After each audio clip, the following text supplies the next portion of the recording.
Uthando liyafana nokuduma kwezulu. Mangabe izulu lihlomile liduma, lithatha osemnyango, limbeke emsamo. Nami uthando la ngiyabula ngocezu lwezinqa, layo ngilahla le ekhulukuthu eyiseleni ezimnyama. Iyaqala kanje lento. Dear soka lami, or mhlawumbe ngikubize i-ex ngoba sesahlukana. Ngicela ukukutshela ukuthi unyathele iy'nyawo ezirongi. Unginyathele amakhona, wanginyathela obhonzo. Emva kokunika lonke uthando lwami, wena uthando lami awuzange walibona, awuzange walamukela, ngoba wavela newangilaxaza, wangishiya kanjalo. Ngicela ukukutshela ukuthi this is war, isukile, uthinte abangathintwa. Kwakumele ungibuze kwi-ex yami before ukuthi ngayenzani mhlazane ihlukana nami. I-rejection angiyithathi nje mina kalula. So-ke lalela lana-ke soka lami, le ncwadi le engikubhalela yona, ubaba wakho usathane mangabe senihleli le esihogweni ngoba wena uzogcina egodini uyokufundela yona-ke. Ngicela ukuntshela ukuthi kwakuwumina-ke ngisemaqhingeni e-revenge okuyibuyisela kumthobisi Lukhele owathatha impilo yami wadlala ngayo, wadlala ngemizwa yami, wadicelela isithunzi sami phansi, wadlala nangesikhathi sami ngothando lwami, wangihlukumeza emoyeni, wahlukumeza umoya wami. Ngicela ukuntshela ukuthi umthobisi ngekathi sisathandana, izinto zimnandi phakathi kwami naye. Besixoxa ingekho into esingaxoxi ngayo, size sixoxe ngisho nangey'ndaba zasesontweni. Shukuthi njengoba sixoxe ngey'ndaba zasesontweni, sixoxe ngey'ndaba zasemsebenzini, sixoxe ngey'ndaba zasempilweni yakhe yonke, even nakwi-book club la afunda khona iy'ncwadi, because uyathanda une-book club afunda nazo iy'ncwadi nge-spare time sakhe. Uplan number 1 wami wokuthi ngiyibuyisele kumthobisi kwawukuthi ngithathe ividiyo yakhe la wayeyitshukutsha khona, angisendela yona eyitshukutsha eveze nobuso bakhe. Ngiyithathe ngiyiphahlalaze kubantu asonta nabo ngoba uthenjiwe esontweni, kubantu asebenza nabo, kubantu akwi-book club nabo, nasey'hlobeni umndeni, because ngiyawazi umndeni wakhe, wenokungixoxela ngomndeni wakhe wonke.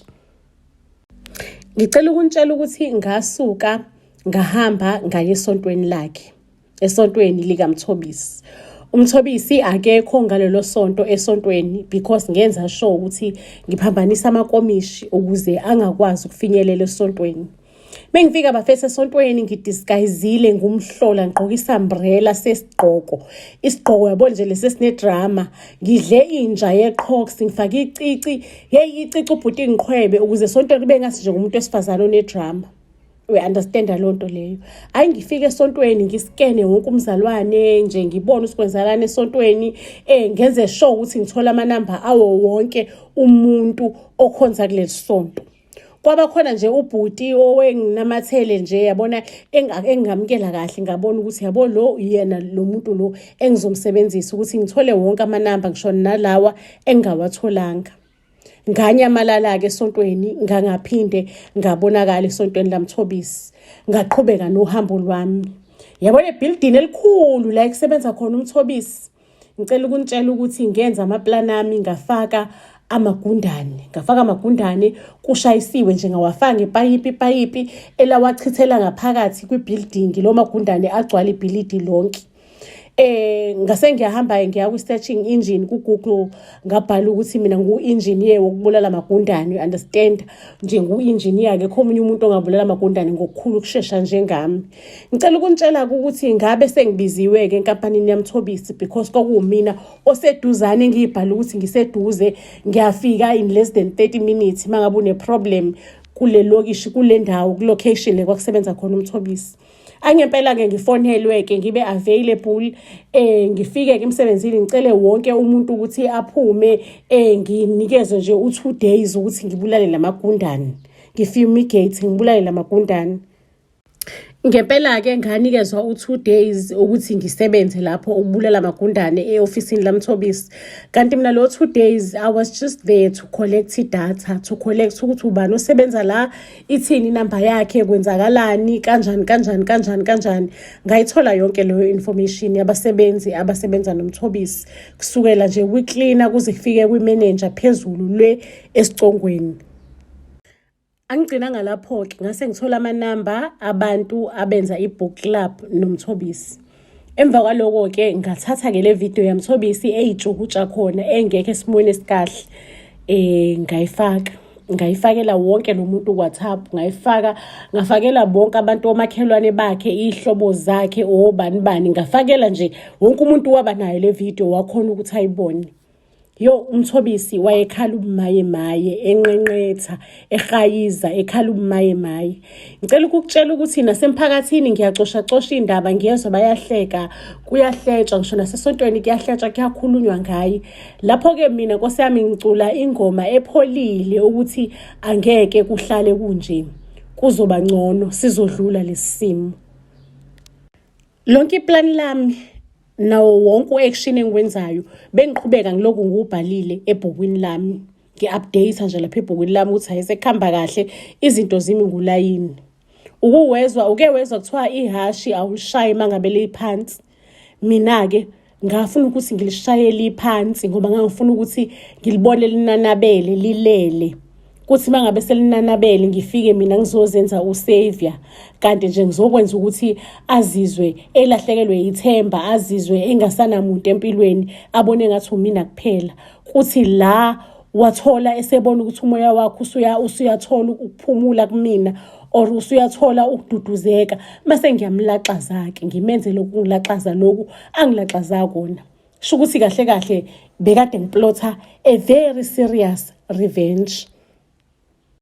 Sho ukuthi ngenkathi uMthobisi ekhala, inhliziyo yakhe ibuhlungu, kukhulunywa ngaye yonke indawo, uze wathatha i-leave engayi emsebenzini, efuna ukuthi le indaba lezi zithi ukwehla kancane mase kuyimaye ebuyele emsebenzini. Induduzo yakhe ephelele bekaseyiduduza engadini, because uMthobisi bekumuntu onengadi enkulu, you understand, enengadi enkulu vele. Isivuno sakhona bekade sihamba siya ko-Shoprite, sihambe siye kuphi ey'tolo lezi ey'thengile isivuno sakhe. Futhi kulo nyaka uMthobisi ubekenze sure ukuthi uze wathatha yonke imali anayo kuma-savings, efuna ukuthi isivuno sibe sikhulu kakhulu. Bekafuna ukuqopha umlando, bekafuna ukubreaka irecord. Ethangeni likaMthobisi leli enza ngalo irrigation system, mina ngaqhamuka nesu lokuthi ngifake upoison ozolimaza iy'tshalo zakhe zivelane zome. Iy'tshalo zakhe bisesimweni sokuthi seyingavunwa, iy'tolo zikwazi ukuthi zilande. Kodwa ngathi ngifuna ukumqhwabaza, ngimshaye ikhanda. Cela ukunitshela ukuthi ngomisa zonke izivuno zakhe emasimini through amanzi, through poison engangufaka emanzini. And lo poison mangabe uchecka bekupoison untraceable, so nabe ngaya-understand ukuthi ushawe yini le mehlakalele. Nkosi yami, uMthobisi wakhala futhi, wakhala ukuthi kodwa Nkosi ungishiyelani, ungilahlelani? Cha, kanti-ke it was a man-made karma lebekade ishaya uMthobisi. uMthobisi bengakaqedi ngaye, bengisaqala, bekusayi the beginning, uqala kwegame, umdlalo ubusaqala. uMthobisi-ke bekayindoda yedwa ezalwe nosisi ekhaya. Obekulandela-ke bekuwuthi sekumele ngimxabanise ney'hlobo zakhe, ngimxabanise nosisi bakhe ukuze kungabe khona ubudlelwane, ingabi khona i-relationship. Kuthi mangabe edlule ebuhlungwini, ubuhlungu lobu abuthwale yedwa, abuzwe yedwa. Ake ngisho niyakhumbula ukuthi mina noMthobisi besithandana, senzelana ama-voice note, senzelana zonke izinto iy'thandane ezenzelana zona. Ngathatha i-voice yaMthobisi from ama-voice notes ahlukahlukene ngayiklona. Ukuyiklona kwami ukuthi ngikwazi ukuthi ngizenzele i-voice kube ngathi kukhuluma uMthobisi. Ngicela ukunitshela ukuthi ngayenza i-voice. Okokuqala ngenza i-voice, ngayirekhoda. Erekhodini ngangirekhoda ngithi, sawubona mshanami, umina umalume wakho uMthobisi, ngizoke ngikuvakashele emaphusheni akho okuyintsukwana. Uyezwa mshanami, kusasa ekuseni uzobona ngani usikade ngifikile ngempela. Nizothi meniphaphama phambi komnyango uzobona kunedede ezobe lishiwe umina umalume wakho. Iyona ndlela yokutshengisa ukuthi bengifikile ngempela. Ake ngempela iy'nsuku ey'hlukahlukene ngidrage osisi bakaMthobisi, iy'ngane zabo, abakhwenyana bazo. Ngidrage ngempela mase kuthi ebusuku ngifike ngidlale record ey'nganeni zabo ey'ncane. Kwaqala ngosisi omncane, umkhwenyana wakhe wathi evuka ekuseni emsebenzini wafike wanyathela idede phambi komnyango engadiniwe ememeza kwaphaphama wonke umndeni. Ingane encane sikhanti umalume kanti ubefike ngempela bengaphuphi ngoba ebusuku ngimphuphile wathi ukuze ngibone ukuthi ubefikile ngempela ngizobona ngedede lakhe uzotholetha phambi komnyango. Ngicela ukukutshela ukuthi nje kwaba nomsindo endlini ediniwe. Umkhonyana kasisi osisi kaMthobisi, umkhonyana sisi kaMthobisi, kahle kahle obhutweni uyathakatha uphuphisa ingane yami inaka amasimba sesifica amakaka phambi komnyango ithi ingane uthi umalume uzobuya kusasa ngizobona ngedede futhi mangabe kuwukuthi ubuyile kusasa. Ningixolele family, ivoice yami ayikho kahle bekade nje ngibambekile, ngibambe omunye umphimbo engingawazi nami ukuthi uqhamuka kuphi ongibamba impela amasolo kohle. Ake ngicela ukukutshela ukuthi the following day ingane iphuphe futhi umalume. Mshanami ngibuyile, alukho olutheni nje ngisazobingelela mshanami, ngisazonibingelela nje nginitshele nginazisa ukuthi ngisazogadla lekhaya, angakagadli ima ngisazogadla. Ake ngempela into ebengiyenza lapha kuma-ventilator khona into zami ebengiyibekile, bengichofoza nje nge-remote kuphume lento engiyibekile kuma-ventilator, umndeni usheshe uzumeke usheshe ulale. Ngisho noma thuba bakhona ukuthi ufuna ukungigada ebusuku ngizotholetha ubekangakwazi ukuthi avuke because bekade ngimzumekisa. Ngicela ukunitshela ukuthi mangabe sengifikile i-record bengiyidlalela wonke umuntu udlala i-record engathi umoya ongenayo, bawuzwe lo moya kodwa bawuzwele ekudeni. Ngicela ukukutshela ukuthi umkhonyana kasisi kaMthobisi waze wamlahla usisi wathi uyathakatha nobhuti wakho, angisafune lutho oluhlanganisayo, ngikhathele mina lamabhadi namashwa alamakaka esiwathola ngaphambi komnyango njalo. Ngicela ukukutshela ukuthi osisi baMthobisi because beyikhala amasayidi wonke macala wonke kosisi baMthobisi bonke bagcina bengasamfuni uMthobisi, basimntaka uyaloya, sesishiwa amadoda, iy'ngane zethu zistressekile ngale dede lelo shishiya la. uMthobisi inkosi yami engazi athi aniboni ukuthi abantu abazama usixabanisa, umuntu othakathayo asebenzisa ubuso bami, asebenzisa ivoice yami. Ngingashiya kanjani idede phambi komnyango nosisi bami badina osisi, vele ufuna ukuphumelela wedwa lekhaya ngoba wena uphumele ufuna ukuphumelela wedwa, thina sisale sihlupheka, sisale nje sibe yinto enjengalezi. Ngakho-ke uMthobisi bese ngimhlukanisile nomndeni wakhe, bese kumele ngizoshayelela isipikili sokugcina, ngizokokotela isipikili sokugcina la azoyibona khona, azizwe khona weak, azizwe ephelelwa amandla, engasanamuntu azokhalela kuyena, engasanamuntu nje ozobe ithemba lakhe. Mase ngiyafika-ke mina ngibe ithemba lakhe. Angisho nani niyazi ukuthi ngokwe-education mina ngummeli, bengifuna ukuthi uMthobisi emsebenzini axoshwe ngendlela unfair. Mase ngiyamfica ephelelwa amandla, ngihambe ngiyomlwisa indaba yakhe yokuthi uxoshiwe emsebenzini, kuthi la icala esethemba ukuthi uyalwina seliphakathi naphakathi. Mase nje nami ngivelane ngithi nyampu, ngivelane ngingaqhamuka ekhothi, ngimshiye eyedwa aphelelwe ithemba, kade sebona ngathi ithemba liyabuya. Angisho nani niyabona ukuthi ngiyintokazi enhle, intokazi ethandekayo, intokazi enomzimba omuhle. Ngicela ukunitshela ukuthi ngayisondeza kumphathi kaMthobisi, sasagcina impela sesisondasondelene. By that time umphathi bekaqeda ukulahlekelwa unkosikazi. Ekuthandaneni kwethu nomphathi ngaze ngagcina sengimuva in nomphathi. Ingane yomphathi ibimbuza ukuthi baba awucabanga ukuthi it's too soon ukuthi usumuva in nomunye umuntu wesifazane, awakagrieve ngokwanele, uqeda kulahlekelwa umama manje emhlabeni, usumuva in nomunye umuntu wesifazane ngokukhulu ukuphuthuma kanje baba, kujahweni. Ayike kwasho ukuthi ngase ngifikile-ke nami indoda ngiyitshengisa uthando, ngathi ngiya-excela, kwangathi ngiya-excela, indoda nje ngangiyibuyisele ebunganeni. Cela ukunitshela ukuthi isho ukuthi ingane uNomathemba, ingane yalomphathi ayingithandisisi kahle, ayisithandi nesivinini engize ngaso. Ingane yayihlezi ngibona, angisho mina emsebenzini ngisebenza ngithi enganeni mina ngisebenza online, ngumbhali ngibhala iy'ncwadi. Ehlise ngibona ngise-laptop-ini ngibhala, you understand? Nayo ifundela ifundo zokubhala.